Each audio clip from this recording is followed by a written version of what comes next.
ngizifile ngedwa esimeni engikusona. Kumele mina ngibe nomuntu ongisizayo kule simo lesi kusona. And manje ekhaya bakhona basaphila. Inkinga yami ukuthi angibanga nabo ngesikhathi kufanele ngibe nabo ngi-right. Hello. Sir. Yebo sawona. Ngiyaphila mfethu, kuhamba kanjani?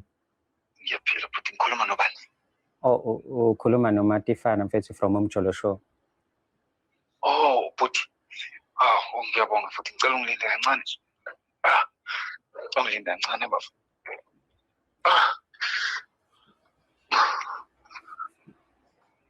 Okay.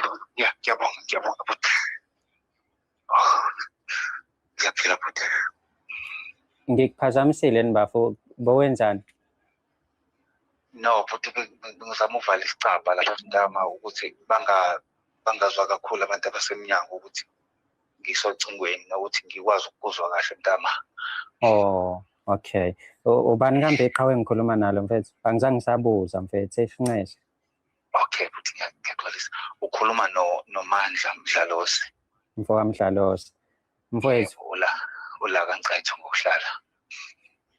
Mfethu sitheme abe shiya inamba siphala ipost lapha ku Facebook ukuthi shiyani inamba zenu. Why shiya nawe yakhe inamba because uthi uneyinkinga emjolweni? Yebo futhi ngiyajabula nje ukuthi uwile kumina. Kwenzakalani? Facebook wami nje ngiqale ngokuyichaza. Ngumuntu ohlala uhamba ngehlalo lesi sinamasondo e-wheelchair. Okay. Ngalimala ngo-2016 engozini yemoto baba. Yebo. Impilo-ke yangaba mnandi-ke. Kusukela lapho umuntu isandla lesi singasebenzi kahle. Unyawo alukho right, iqolo alisebenzi, angikwazi ukuma.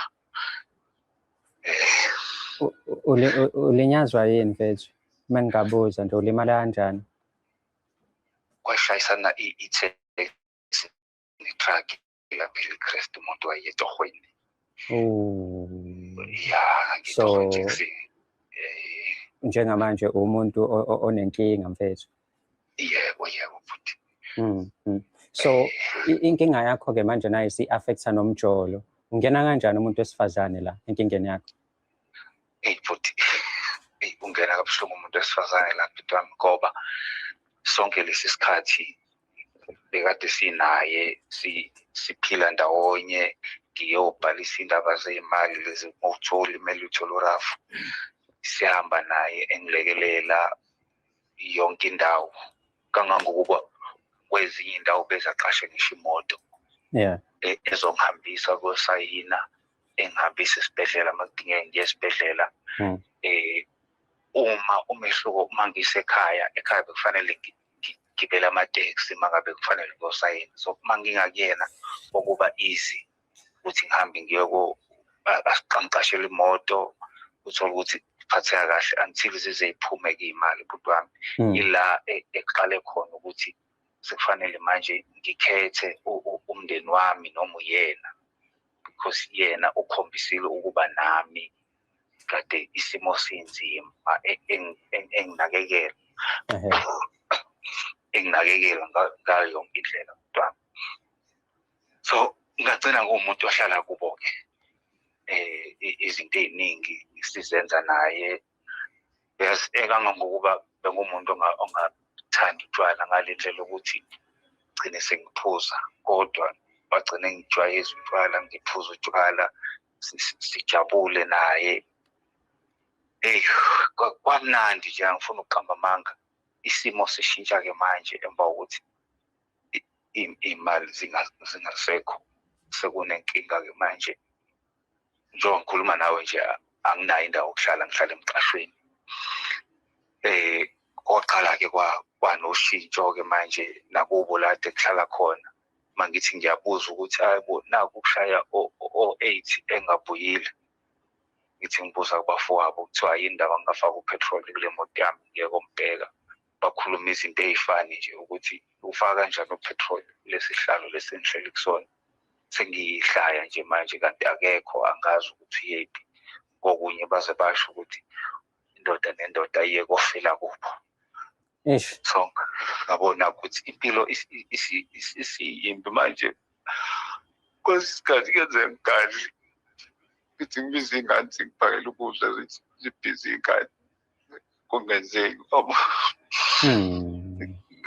Ngasuka-ke lapho ngoba kukhona amasejane umuntu ayelokhu wafihla kancane kwangamaningi kakhulu ngaphuma ozama ukuqashwa. Manje inkinga yami angikwazi ukuphila emqashweni ngiphile ngedwa esimeni engikusona. Kumele mina ngibe nomuntu ongisizayo kule simo lesi kusona. And manje ekhaya bakhona basaphila. Inkinga yami ukuthi angibanga nabo ngesikhathi kufanele ngibe nabo ngi-right.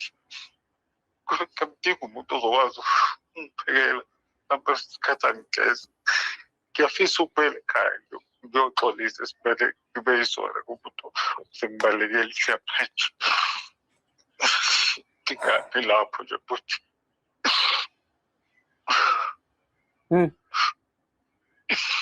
Ngiyafisa nje abantu bangilekelele ukuthi ngithole isibindi ukuthi ngikwazi ukuthatha ucingo uma fanele ekhaya beze bezobona la ngihlala khona.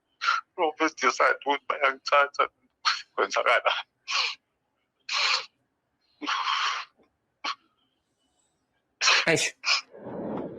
Hey Mdlalozi, mhlambe-ke manje umuntu wesifazane lo ukephi? Akasekho eduze kwakho, anisakhulumi, imali ayisekho, wakushiya nje mfethu kwi-wheelchair yakho, wathi zibonele.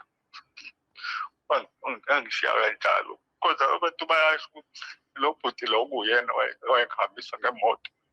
Mayethi uyakhokha athi ungakhokhi ungakhokhi. Uyena lo ajola naye bade bedla naye imali yabo. Ufuna ukusenza ukuthi bayakunakekela. Hayi mfethu ungakhali mfethu, uyakhali mfethu. Inzima mfethu indaba yakho mfethu inzima. Kodwa-ke mhlambe nawe umndeni wasuwulahlelani mfethu? Why ukhohlwa umndeni ova umuntu wesifazane intombi nakhona umfazi? But izinto kunje mfethu futshela ukuthi izinto zizohlala zi-right. Kanti umuntu uyashintsha. Umuntu uyashintsha. So ngilahla kanjalo. Njengamanje mfethu usizo mhlambe because si-live, usizo ongathi uyalidinga ebantwini, ungathi udinga usizo lani, ukuthola indawo yokuhlala, ukuthi ureconcile naye lo muntu wesifazane, noma usuphumile kuyena, so ufuna nje ukuzinaka wena, mhlambe nomunye umuntu ongakwazi ukuthi uqale naye impilo. Angikholwa ukuthi ngiyakwazi ukuphinde ngithande umuntu enhle yenzeke kumina. Ngifisa ukubuyisana nomndeni wami mina kuphela.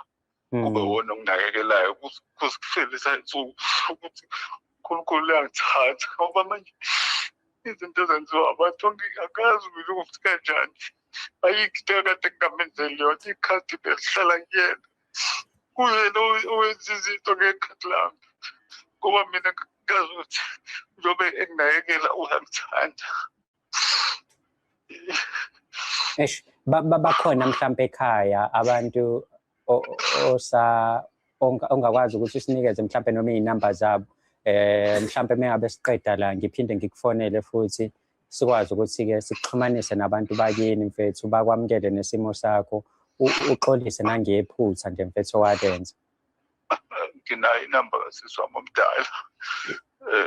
Yena umuntu engazi ukuthi inamba yakhe ngishintshile ngoba ngeke ngibone i-status mangabe kuhleli la ukuthi uzaphosta abanye nginazo inamba zakho. So njengoba unayo inamba yakhe and you are able ukumbona ku-WhatsApp ukuthi uyaposta, okusho ukuthi i-connection ikhona phakathi kwenu, it's just that anikhulumi. Yeah, asikwazi ukukhuluma nami ngishetha amashoni ukuthi isikhathi esingaka sihlupheka sonke. Uze kuphume imali mina sengiyahamba. No, mfethu kulungile. Mhlambe ngizozama ukuthi ngithole inamba yasisi wakho, ngizovala kwamanje ngibuye ngikufonele. But uma ukuthi mhlambe idatha lapho nalo, ungangena ku-Facebook noma ungene ku-YouTube si-live ubone ukuthi abantu baku-advise abathini ngale nkinga obhekene nayo. Umjolo on Facebook njengoba ushiya inamba yakho khona naku-YouTube futhi sikhona. Okay, ngiyabonga ukuzolalela khona. Mfethu siyabonga ngesikhathi sakho. Ungakhohlwa ukuthi-ke ubuye ubheke laphaya ku-Facebook naku-YouTube ukuthi abantu bathini ngodaba lakho. Ngiyabonga kakhulu. Yo, ne. Hayi bafethu ayikunzima emhlabeni. Engabe ezolweni siyofika kunjani? Yazi, ngisayibuza ngisayiphendula. Mfethu, umuntu ulimale phambi kwakho. Alimale umuntu phambi kwakho noma umfice elimele. Okay, asiphiki-ke. Umsizile mfethu ukuthi athole iy'mali zakho. Ubumthwala kumele aye eklinikhi noma ekudokotela noma ngabe ubumsiza ngani. Use-right-ke manje waba ney'mali nazidla naye. Akwakhiwe ngisho indawo yokuhlala cabanga. Akwakhiwe ngisho ikhaya labo bobabili. Imali ayisekho, usisi useyahamba. Ubhuti, yabo lo bhuti lo angimazi angaze ngambona but yazi isimo sakhe mfethu savele sangiqeda amandla yabo. So mengabe ungibuka njengamanje noma ungazi uyabona ukuthi ngishayekile. Ngithintekile mfethu ukuthi mfethu umuntu angaze abe nje uthi uyamthanda. Kusho wena uthi uyamthanda lo muntu kodwa manje uyamyuza. Yo bafethu ngeke bafethu bengicela nje mhlawumbe sibe noNembeza. UNembeza ube khona mfethu. Muthi umuntu uyamthanda mfethu ungasho ngomlomo kuphela musu ukukhuluma khombisa ukuthi umuntu uyamthanda. Ngoba mfethu